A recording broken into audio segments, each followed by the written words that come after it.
name's Bill. This looks ridiculous. That's my best friend Ryan. I want to be angry. And his crazy old man Poppy. I think I just made Mother Nature my bitch. When we're off the clock, we're on a mission. We have a deadline. Let's get fired up.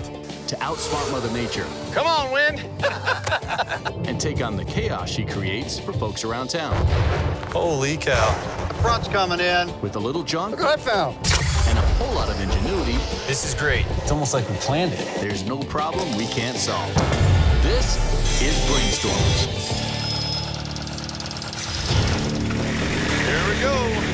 Look at that. They're all on. All right, guys, judgment time.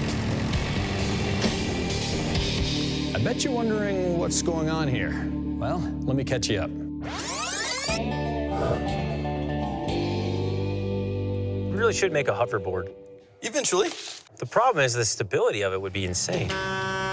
What the heck is that thing? Holy cow. Any clue at all if he's even supposed to be on your property? Mm-hmm. He's supposed to be here. Oh, you know about this? Yeah. That is one kind of a contraption. Badass is what it is. That's what's known as a HayBus. Mr. Anderson. Ryan, how are you doing, by I am gosh? doing well. Good to see you. This is my father, Rob, and my buddy, Bill. Hi there. How you doing, sir? Bill. Big Bill. Good to meet you. My buddy Dave just drove 7 hours from Kansas, where he has a hay baling business, using his very own HayBus. HayBus. He has repurposed the school bus Yeah. to turn into a hay hauling, loading implement. This vehicle does what it takes 3 or 4 vehicles to do. Let's face it, hauling hay is not easy, and it usually takes at least 2 vehicles. The tractor loads 1,000-pound bales up onto a flatbed trailer, and then they're hauled away. But the HayBus, it's a one-stop shop. This thing costs about $70,000 to $80,000 to build. Yeah. And the commercial vehicle costs how much money, Dave? A new one costs over $200,000. Wow. Hay is no joke. It's an industry with almost $7 billion a year in sales. Hay feeds our country's livestock, and without it, our food supply chain would fall apart. When it comes to growing hay, every farmer knows, make it while the sun shines. More sun means more protein content for livestock. More rain means more damage from mold, which lowers the quality. So keeping the bales dry is key.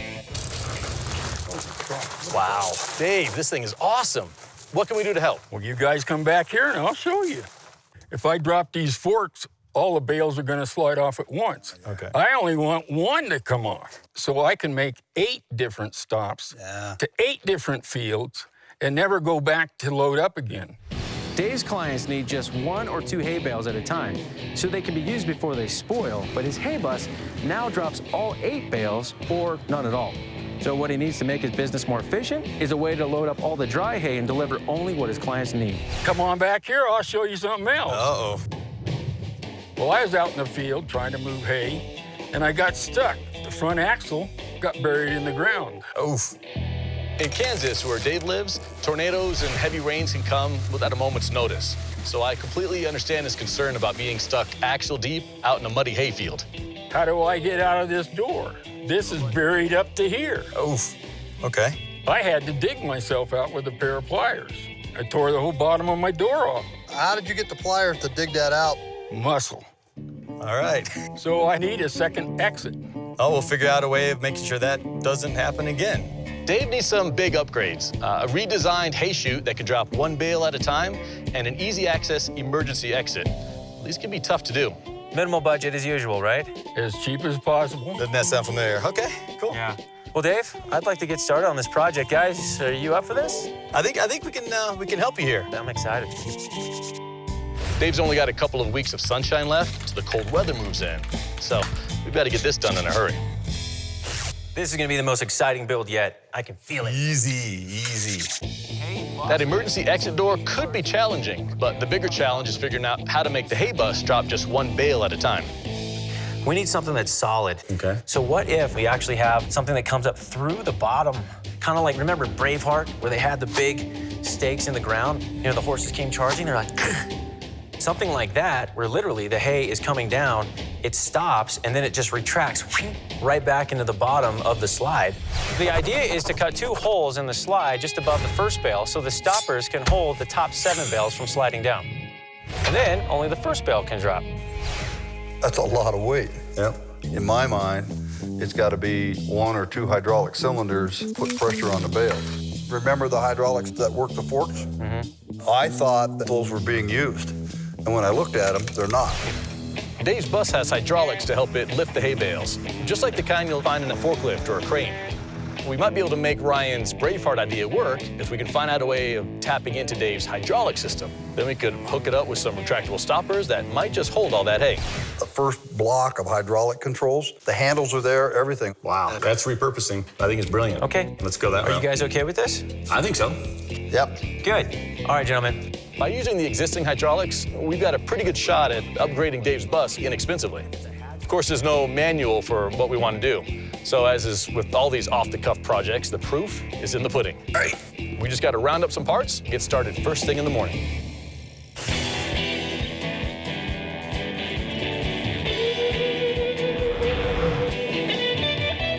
All right, guys. The average bale size is 5 by 4.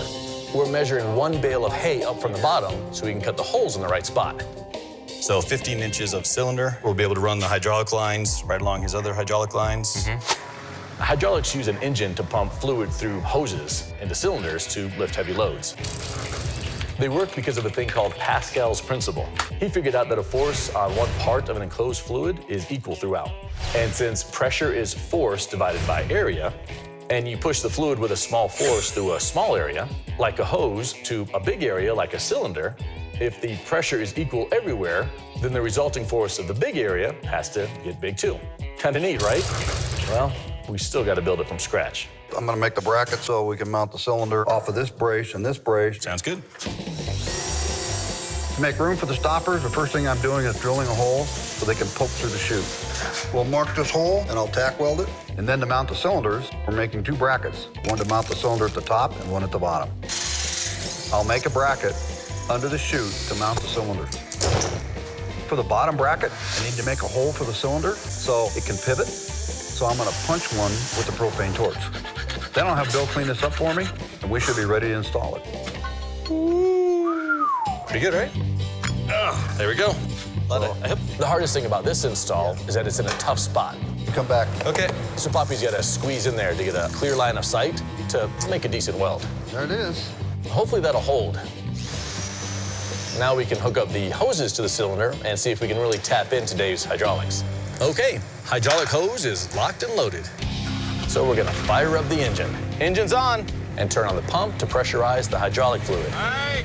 Then we'll see if these levers will let the fluid flow into these cylinders and push the stoppers up through the holes. Now, if it doesn't work, it's really bad news for Dave because it won't be cheap or easy to go another way. Hey, here we go. We got a problem, Houston.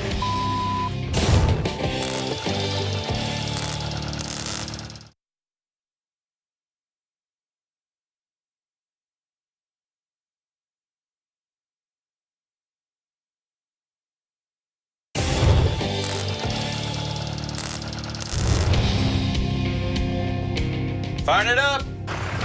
Poppy and I just installed our homemade hydraulic hay bale stopper into Dave's homemade hay baler.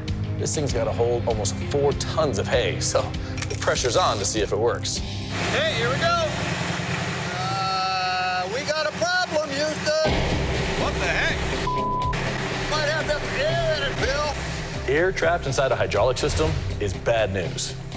The hydraulic fluid is not compressible, but trapped air is. So the pump works to compress the air instead of push the cylinder and move the stopper. Hey, my bus vent need to be flushed out. If this is the problem, we can try to bleed out the air, and that might get it working. There we go. Yeah! It works. Holy cow, that works. That's great, man. That was good. Okay, cut her off. Now we can put the other one in, but we won't know if they really work until we can load it up and test it out. While we're waiting for parts we need to finish upgrading the HayBus, we're gonna go meet another one of Ryan's friends that needs our help. I can't wait to see what this one's all about. Where are we headed, Ryan? We're going to a bee farm. Not a huge fan of bees. You could put on your little white suit, a little helmet, and gloves, if you're worried about it. Oh, so excited. Hi, Bob. Hi, Ryan. How are you doing today? Bob's a friend of mine. He's an engineer by day and beekeeper on the weekends. Bob Weber. Nice to meet you. It's a side business he runs with his partner. He needs a better way to harvest the honey before the bees call it quits for the winter. So he's asked us to come see how he does it, hoping we can help him find a better way. That's them, right? Right there? Yeah. Yeah, that's great. I'm really not looking forward to actually going to the enemy's turf and facing them one-on-one. Before we go over there, just remember we want to move slowly around these bees. They could chase after you if you start to run. Remember slow movements and stay to the side of the hive. Ryan, if you'd help me take this lid off here. And we'll give them a few puffs of smoke.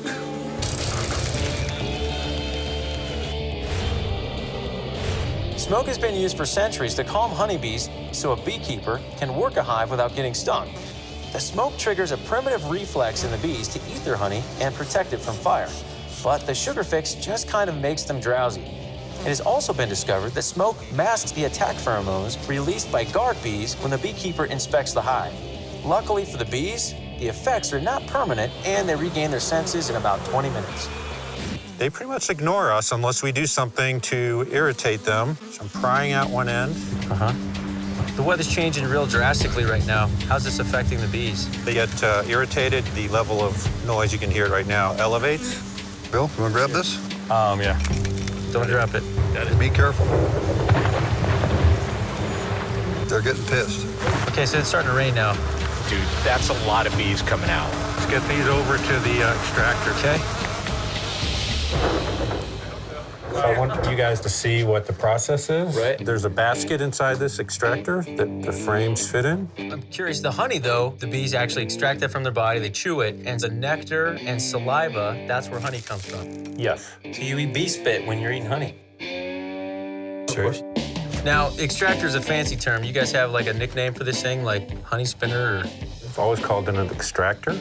Oh, you're the fancy guy. He's an engineer. He's an engineer. What do you expect? They're in there? So they're in here now, and now we need to turn the handle to spin those combs. And you have to do it fairly vigorously. Get the honey out. Yeah. Turn it Why don't slow. you give it a try? Easy. Oh, look at that. A honey extractor relies on centripetal force and centrifugal force. To understand those, just think of a merry-go-round. When you spin around on a merry-go-round, your body wants to fly off in a straight line. But your hands exert an opposing force to keep you on. The faster you spin, the greater force you need. The tendency for your body to fly off is called centrifugal force. The force you hold on with is called centripetal force. Same in a honey extractor. Well, you can see it throwing it up against the sides. When the combs spin, the centrifugal force pulls out on the honey until it overcomes the centripetal force, which in this case is the honey's stickiness holding onto the combs. Then gravity pulls the honey down into the bottom where it can be drained into a container.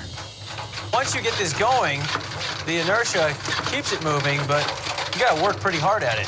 When you're doing it all morning long for 2, 3, 4 hours, you get tired. So if there was a way to do it easier and a little bit quicker, and doing it this way, there's a limit to how many hives we can. I think we're done here, Bob. Bob needs a bigger and better honey extractor so he can build his business without breaking his arm. Could be a sticky situation. Oh my God, really? There are commercial extractors that use motors to spin the combs, but they're way over Bob's budget. So we're off to one of our favorite picking yards to see if we can dig something up to save Bob's arm and money. Hey. Hi, Lynn. What are we up to today? It's one of those things where, like, when You'll we know it see when you see it? Exactly, yeah. Have at it, the barn is yours. Thank you. We're looking for a motor that can deliver the right mix of power and speed. That could be from anything. Hey guys, what about a fan motor? Let's just spin up pretty quickly. What if you put the fan motor with the rack? No. And it's spun around. That problem with the ceiling fan motor is it's got enough power to spin a few lightweight ceiling fan blades, not a load full of honeycombs weighing about 6 pounds each. So we need a more powerful motor, or it's gonna fry like bacon as soon as we turn it on. Hold on, guys. Yeah.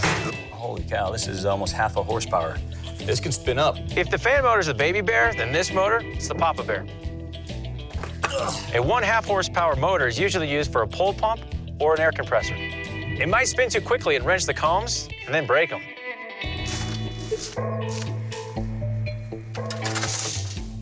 That's exactly what we want. A washing machine hits every box on our list.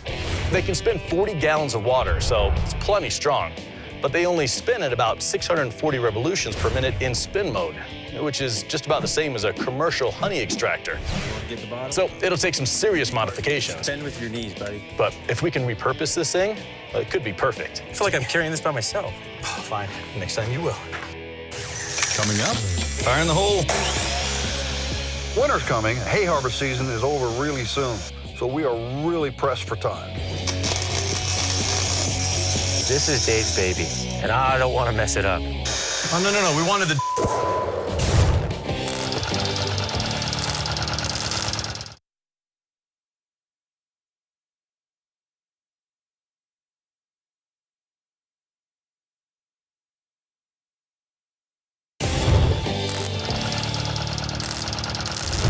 Ryan, did you take my pencil? Yes, sir, I think I did. We're pretty busy around here right now. We picked up a washing machine to convert into a honey extractor for our beekeeper friend, Bob. But for right now, we're upgrading our buddy Dave's hay hauling bus. Winter's coming, hay harvest season is over really soon, so we are really pressed for time. We still need to install the second stopper in the chute so Dave can unload one bale at a time. We get to build a door. Plus, we've got to build an escape hatch in case he gets stuck in a muddy field again. So while I'm working on the chute, I told the guys, why don't you work on the door? This is a perfect, Yeah, it is. perfect place for a door. We decided on doing the door in the back. Dave's kind of a big guy, so we want to make sure that it's big enough for him to be able to get out of. Dave's on a tight budget, so we're going to use the existing sheet metal, but it's only 1/8 of an inch thick. So we're going to go ahead and make it weatherproof by reinforcing it with some iron we have lying around. All cut. That is our door. Let's do it. To cut out this door, I'm using a 10-amp, 4.5-inch angle grinder with a metal cutting wheel. It's precise so I can make tight cuts, and it moves like a hot knife through butter.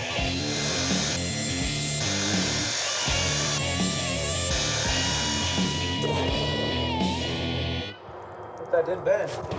That's a fantastic door. Nice work, Ryan. Thanks. Let's go ahead and build the frame into the door. What were the measurements for the door? 25.5, 25.5, 51, 51. Are you back to your football days again? Yep. Yeah? Hey. Man, how come they don't make these for lefties? Fire in the hole. We're gonna have these pieces cut in no time, but Poppy's still busy. So Ryan and I are gonna take it upon ourselves to weld these pieces together. We are building. All right, since Poppy normally does this, I'm gonna ask him one quick question. When it comes to welding, usually that's Poppy's thing. This is Dave's baby, and I don't want to mess it up. I would like to tack weld the frame in there. Which rod and how much power for the arc welder? Don't use the arc welder. Use the MIG welder and put the setting on 1. Okay.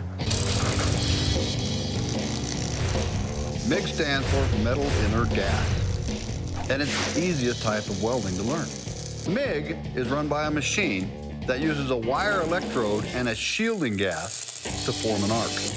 I like to call it the hot glue gun of welding, because when you get the settings right, you can join almost any metal in almost any position. I think Ryan's got the frame on, right? So we're gonna take it out to the cab and see if it fits. All right, you ready? That should be good. Hey, nice fit.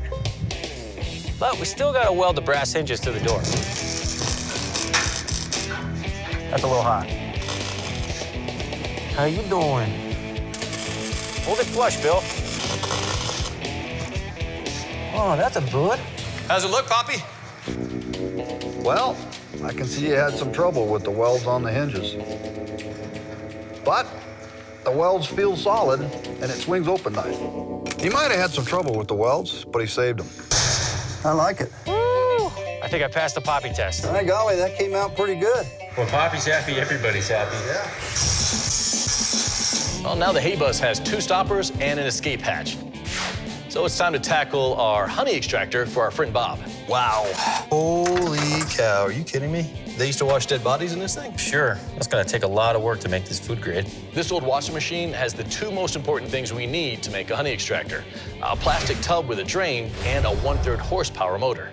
My goal for this is just to use the motor in spin cycle to spin that honey out of there like crazy. Yeesh. This is the only washing machine we have, so there's no room for error. We have to be super careful when we're tearing it down. Don't mess up that timer. Don't cut the wrong wires. And a little more, there we go. So this spins around like that. Those frames in there. Bob's own extractor only holds 3. I think we can do more, just not sure how many though. It's gonna be like, You know what? I'm getting dizzy. it looks promising, but first we have to pull out the plastic tub. Good job. And rip out the motor. Oh, look at that. Then we'll really be able to tell what we're looking at. You got it out? Man, this is perfect. We could probably get like 8 frames in here. Yeah, so we just need to make a carousel to attach to the end of the shaft. I'll tell you what, guys, I'll check this motor out, see if it works. Man, what do you think, boss? And I don't mess with this stuff. That's why I have you. Since we're gonna set the motor at 1 speed, we only need 1 wire to power it up. Power, I need power. Once I figure out which wire that is, then I'll connect it to a toggle switch. 1 speed. They walk up, hit the switch, it's the right speed, done. Okay, we agree. This looks like a bad dream. Oh my gosh. Can't ever be easy.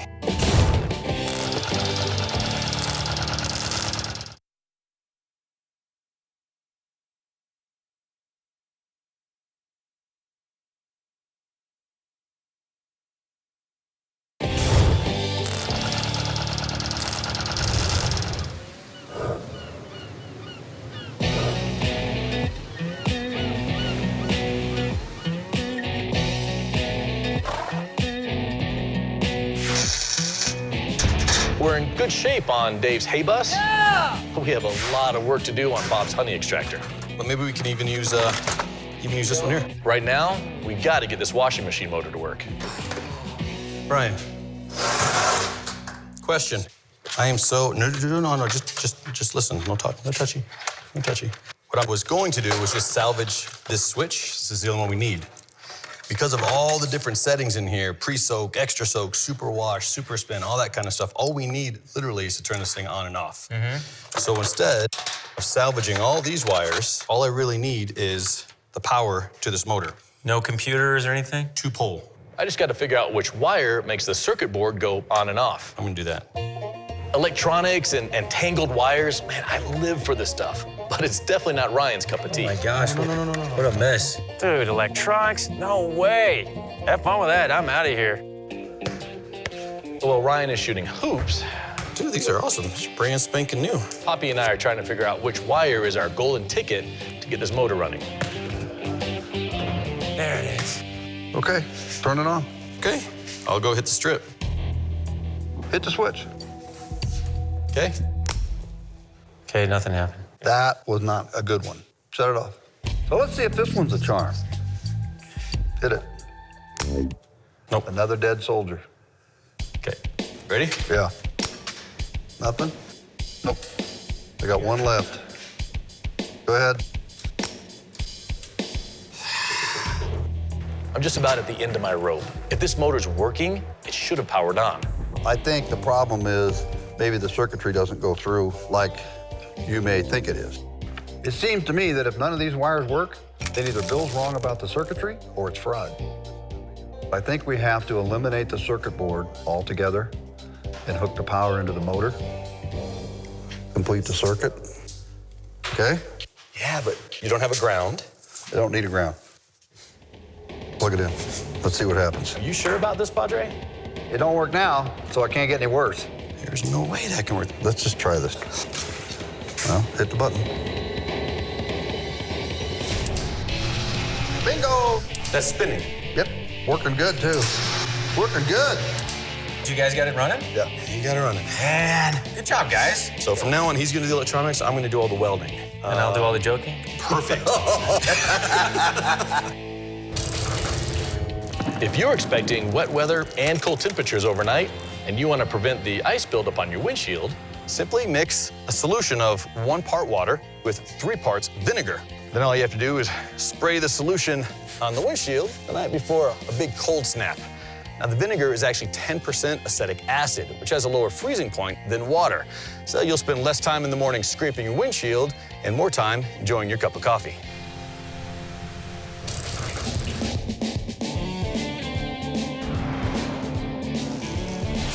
What's up, Padre? Hey, boys. Hey, anybody see my drill?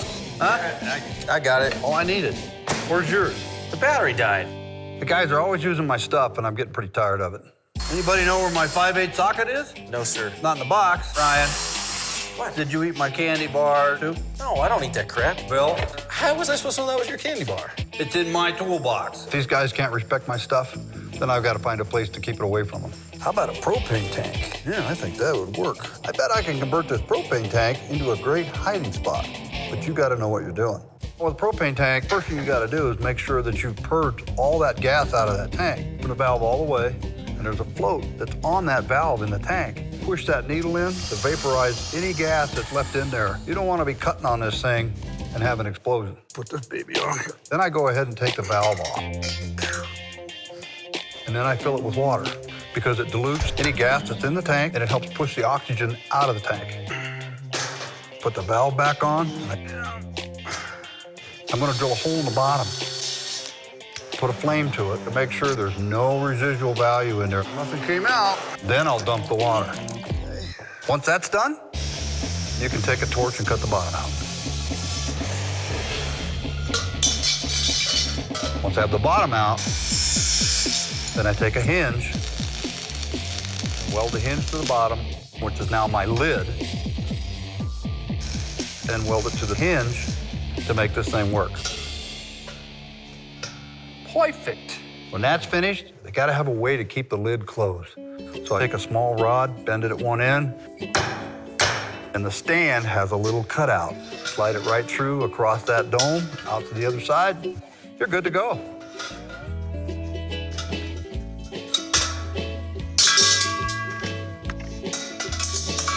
My last candy bar. I'm so excited about this. It's a great hiding place. I don't think the guys will ever find it.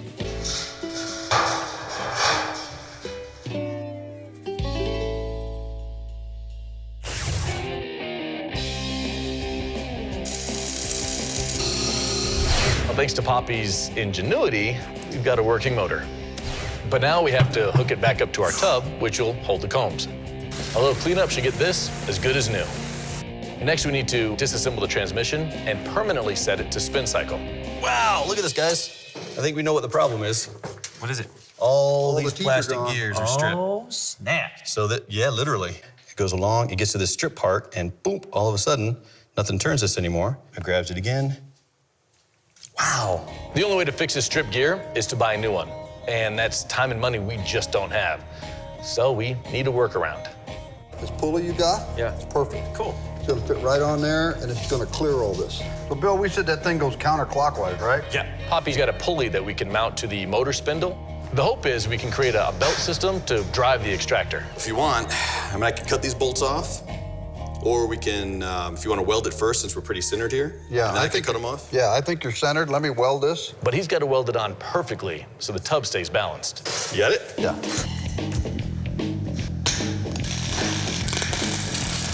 The pulley is one of mankind's earliest inventions. As far back as 1500 BC, people in Mesopotamia used simple pulleys and ropes to hoist water. Then around 287 BC, famed Greek inventor Archimedes figured out that pulleys could be used together to divide up the force needed to lift weight. To demonstrate their power, he used pulleys in combination to pull an entire warship laden with men using just his own strength. Of course, today, pulleys are still widely used. And right now, we're simply using them to move the rotational force from the motor to the tub. Okay, take the bolts out, Bill. The moment of truth. You gonna try it? Yeah, why not? Oh, Billy! Look at that. No shake. That's working, buddy. Poppy got a nice weld on there, and the pulley looks centered. Now we just have to figure out how to mount it to the tub. So this is mounted on the inside of the tub or frame or whatever. Okay. So we're gonna put that on there like that. Yep. And connect it up with the belt, like so. Oh, dang. That's looking like a badass motor setup. Yeah. Okay, so what we're gonna determine, we're gonna go with that system. Yeah. And then weld it on the frame that was left over from the wash machine. Ooh. Keep going. Okay, right there.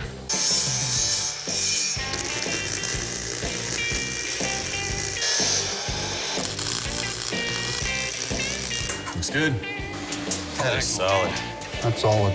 The motor's secured to the frame, so now we're gonna attach the pulley belt to the shaft and make sure that the build is strong and that the tub is spinning on center. Ready? Just plug it in. So I just want to make sure there's nothing else that we're missing here. Oh, there it goes. It started to move. There we go. Yeah. Nice work, dude. I think that is going to work, man. Good.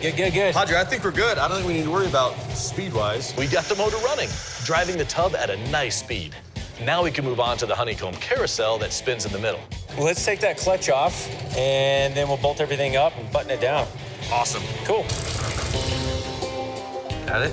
The nectar and pollen that honeybees get from plants is used to maintain the hive and make honey. However, the amount of honey in the hive changes depending on the time of year. When do you think honeybee hives have the most honey? A, autumn, B, spring, C, summer, or D, winter? The answer when we return.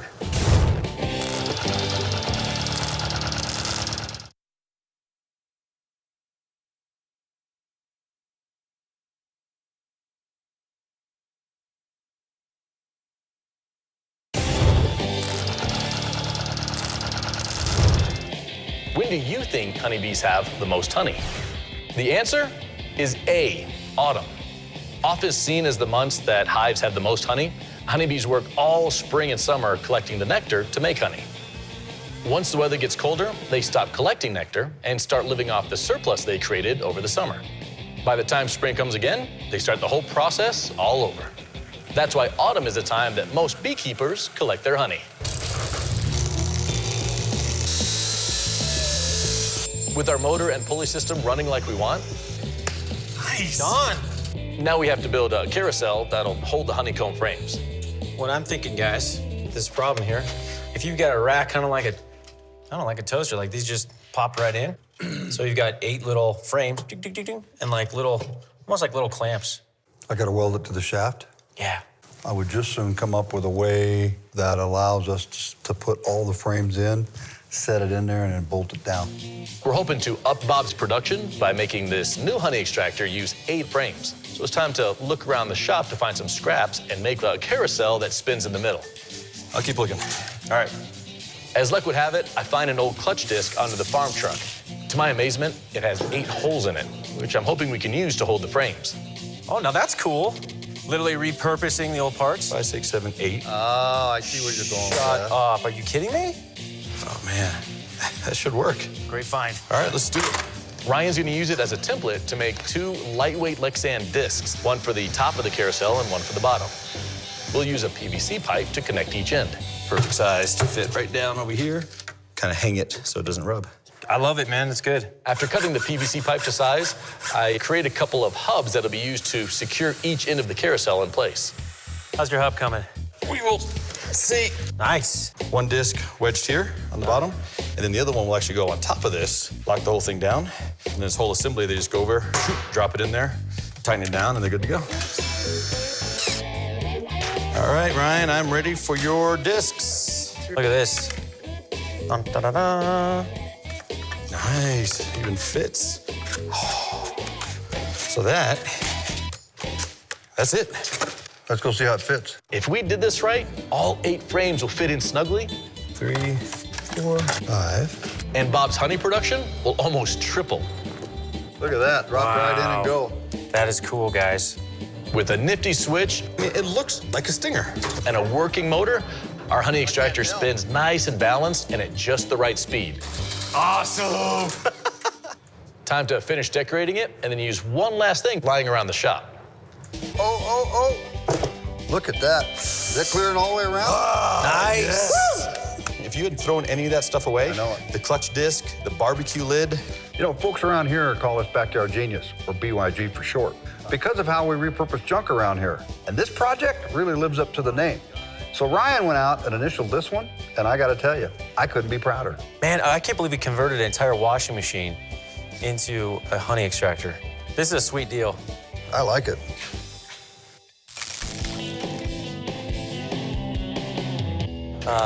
Check this out, like the molten metal comes back and kind of re-solidifies. Yeah?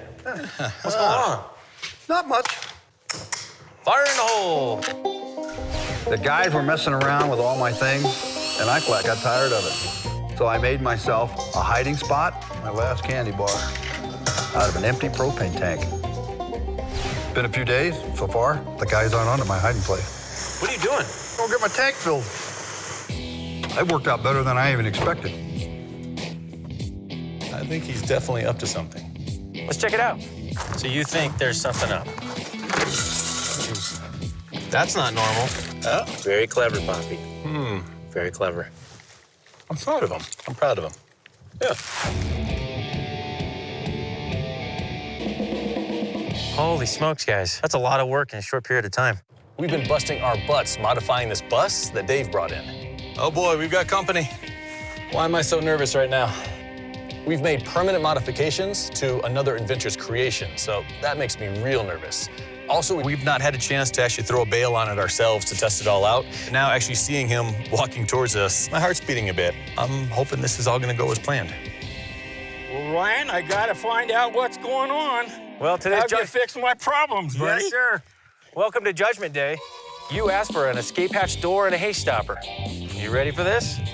Hey, man, you really got my curiosity. Check this out.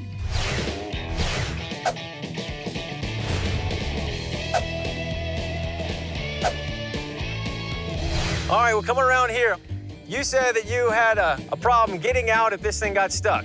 You're dang right. So our solution to that is an escape hatch that you can actually get out of, but it actually swings open.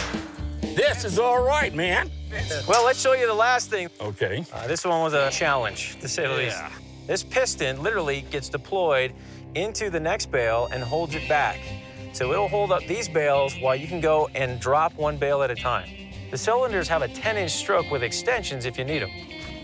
We use the existing hydraulic pump to power these. So all you have to do is flip a lever. Let me compliment you. It's unbelievable. Good.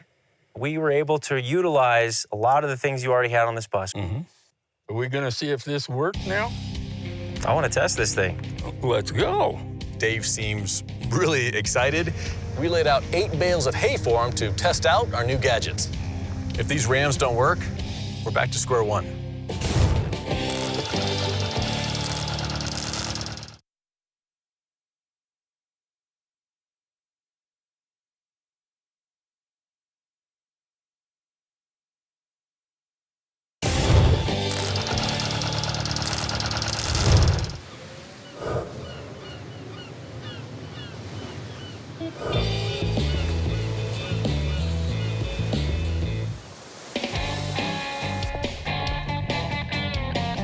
After showing Dave the modifications we made to his monster hay hauler, he seems really impressed with that escape hatch.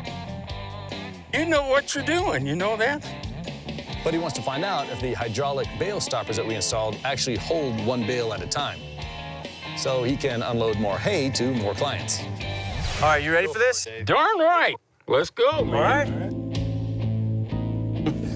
Let's get going. So here it is, the moment of truth. If these rams don't work, we're back to square one. Here we go.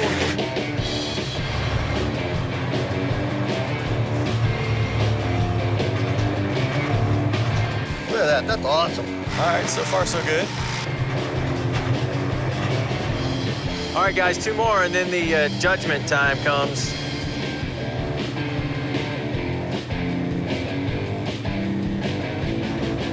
They're all on. That's awesome. Slide, baby, slide. All right, let's go test this out. Oh, man. We've got over 7,000 pounds now on top of that bus. We're about to find out if our dual ram system is actually gonna hold all that weight. This is it.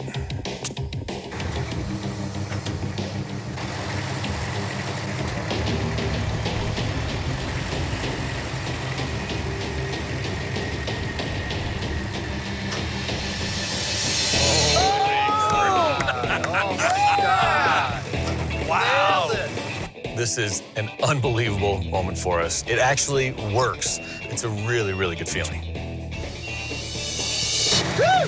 Awesome, awesome. High five, buddy. Nice. Nice job, gentlemen. Dave gets out of the cab, big smile on his face, and you can tell he is just as excited as we are. It feels really good to be a part of that. This is incredible. You can deliver your hay one at a time. I would say this project was pretty unbelievable. I'm really impressed. Now, Let's go have a beer. Dave brought us an ingenious invention and let us take it to the next level. I hope Dave and his business are better for it. Ooh, nice work, nice work. Good job, man.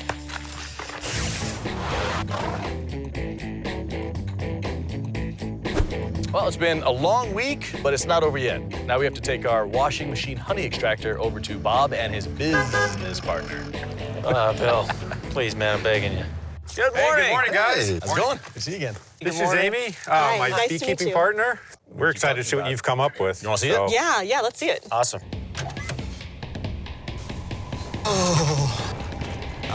Wow. Wow. That's great. Wow. That's amazing. So how did you guys do this? It actually all starts in a salvage yard. And Bill noticed a washing machine. And something that was going to spin fast enough to extract the honey. This is the epitome of repurposing. This is 100%. This is the drum, actually from a washing machine. Repurpose the motor, and you got the 8-basket extractor, which is kind of nice, but Which is so really, much better than the 3 that we've been using. Yeah, and this is certainly going to save a whole lot of time. We'll let electricity do that job now. Oh my goodness. It looks like it's functional, and the nice decorations are great, but at the end of the day, we need it to extract the honey, and so that's what we're waiting to see. All right, so I'm gonna take some frames out of this hive here. All right, so we'll bring this over. The bee frames we borrowed weigh next to nothing, but ones filled with honey can weigh anywhere from 6 to 8 pounds apiece. Oh man, there's a little heft to that. Wow, these are fitting in there just perfectly. I just hope the extractor will be able to handle this extra weight. It looks really heavy. Sorry, letting our mule take care of it. Like a glove. make sure you get it tight. I'm excited to see this work. I know, this is great, huh? The moment of truth. Well, plug it in. Yeah? All right. All right. Okay, moment. Look at that. That is awesome, go. huh? Man, look at that. That's awesome. That is. Wow, great job, guys. Yeah. And look, it's literally just dripping right off the screen. Yep. That's cool. Wow. Should we pour some out? Let's do it. Nice. That is awesome. That's perfect. Oh, man. That is so good. Exceeds my expectations. I'm amazed. This is gonna save us so much time. We're helping Bob and Amy's small business do a whole lot more and at a minimal cost. Just what the guys and I set out to do. It's wonderful. So you guys don't feel stung on this project? Huh? We did it. Awesome. Nice job.